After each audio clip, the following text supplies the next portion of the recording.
Hello, welcome back to another video. Right, okay, we've got a Trammel net out. This one is not my net. This is my fishing partner that comes out fishing with me. He's come out early hours this morning and set his Trammel net. So we've got the Trammel net here. So this one is 4-inch mesh, okay, with a 24-inch wall and obviously 24-inch wall on the other side as well. So we'll just close up the case here now, because obviously I've got to protect the camera. So yeah, enjoy the video and we'll see what we can catch.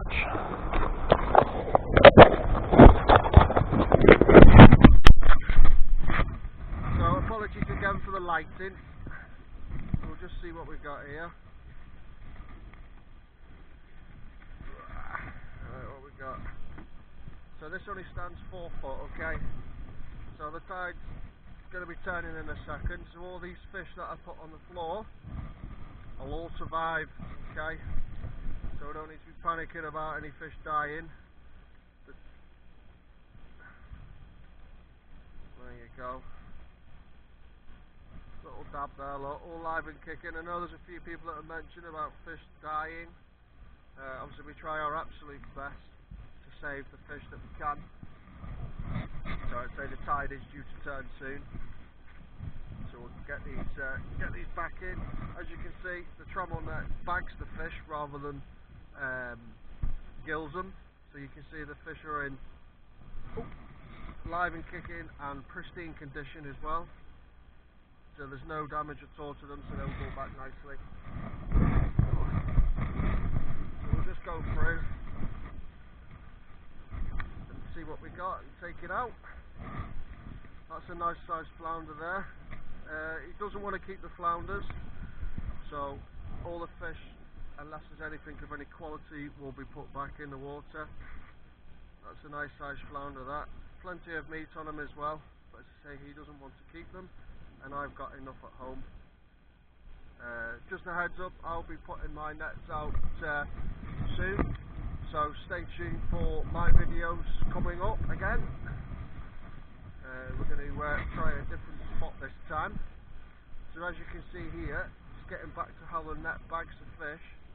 You can see that fish has gone through one side and out the other, and you can see how it managed to bag itself there in the net, but because it's only a small net, small fish, that should have really gone through, but it's just on there, and all the flatfish have got a little spike just where the backside is there, where the guts are, and it just caught on there. But as you can see, the fish is in pristine condition and all alive and well. So let's go along and take these fish out. So these are flounders, and we've also got dabs in there as well. We'll run along in a minute, pick them up, and we'll put them all in the basket, and get them all back in the water. So because they're smaller fish, it's great because they just tend to nip through the nets nice and easy. You don't have to break any meshes on them. So I'll just move that down a little bit, that's it. I'm trying to be conscious of the lighting as well, so you can see exactly what's going on. It's falling out nicely. So we'll run along and pick the fish up in a second.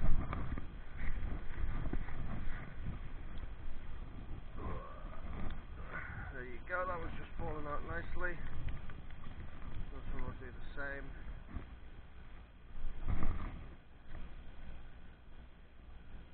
So we've put the net out today, what should I say? He's put the net out today just to see if he can get himself a cod or two. So we'll just see what's along the net. And we'll have a look.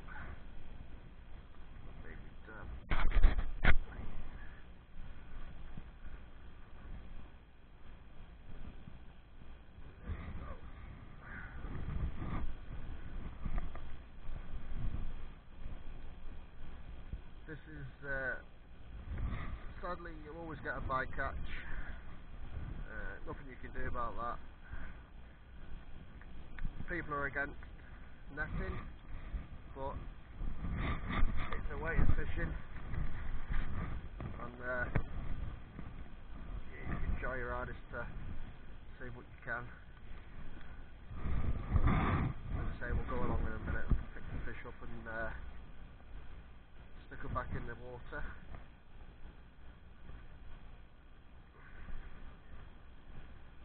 The weather conditions have not been the best today. Not much movement in the water, but on the plus side, it's not blanked. Still managed to catch, just whether the fish are on the ground or not. So there's a few fish on the ground. If we was out to fish for flounders, like we've done all right. So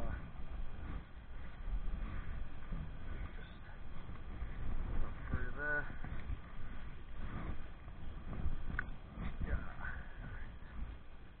Where's that one gone in? That one's kind of like swam back. Oh, sorry. It's kind of like swam back on itself.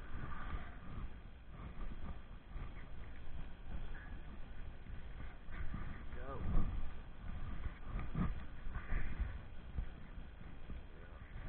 Just pull that over. So, fish will just pull out. Just like so. There you go. There's a little flounder. Little flounder. Sorry, my apologies. This is a dab. That's a dab, that one.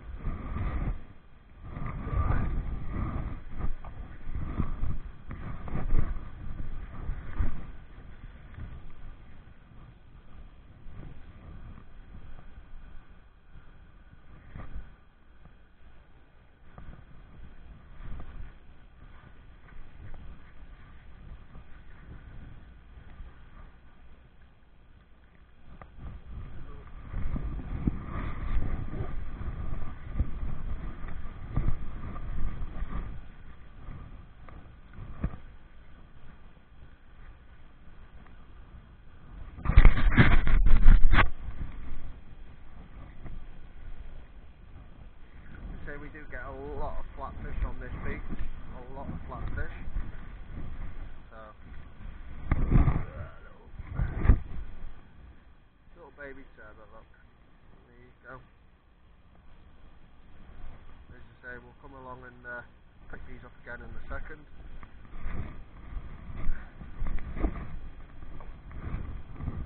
Little dab.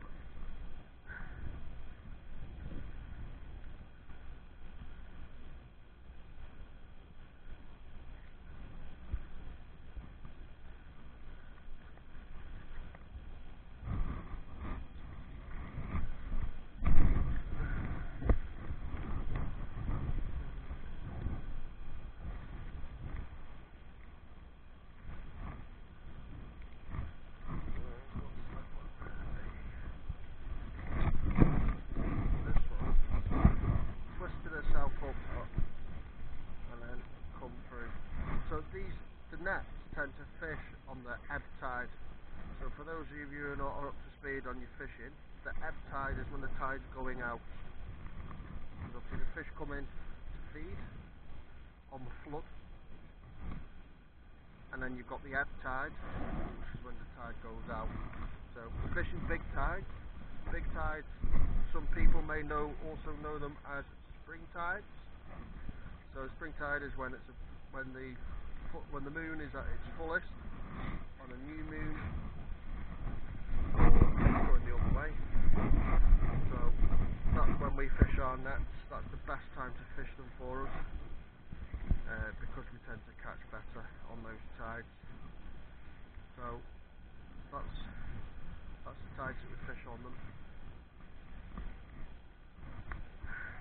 When the tide is very low and no movement at all, They're also known as meat tides, or we know them as flat tides. So different places and different fishermen have different sayings for them. If you mention it to people, they tend to know what you're talking about. Slack tides, meat tides, big tides.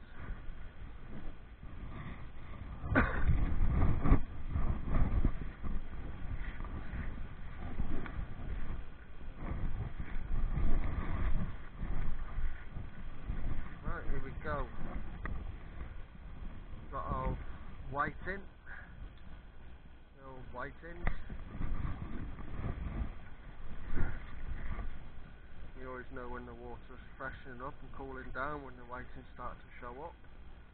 Normally when the whitings show up, the cod starts to show as well. So see what's going on in this net here. I'm at one end, my mate's at the other end, so we're just going to meet in the middle in a second.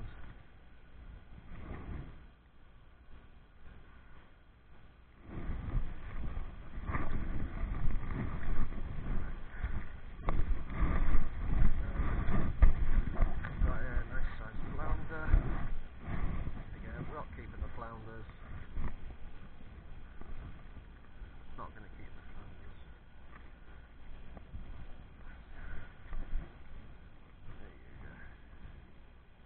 That's pristine fish.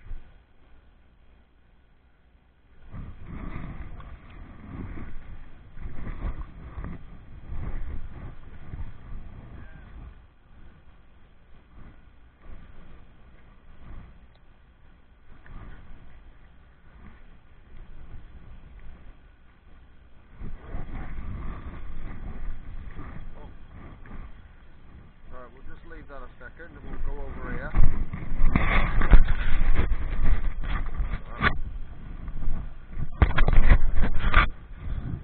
Well mate, I'll let you get that one out. Now that's a beautiful turbot, that one.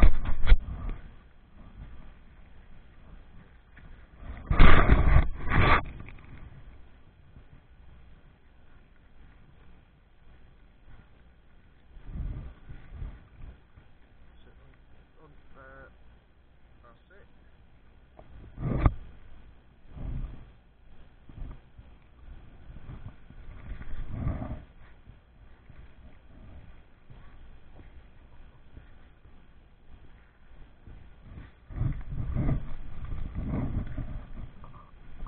Get all your fish. Get all your fish. Good lad. There we go. Nice sized turbot that. Perfect. Get a picture of it with you in a second, mate.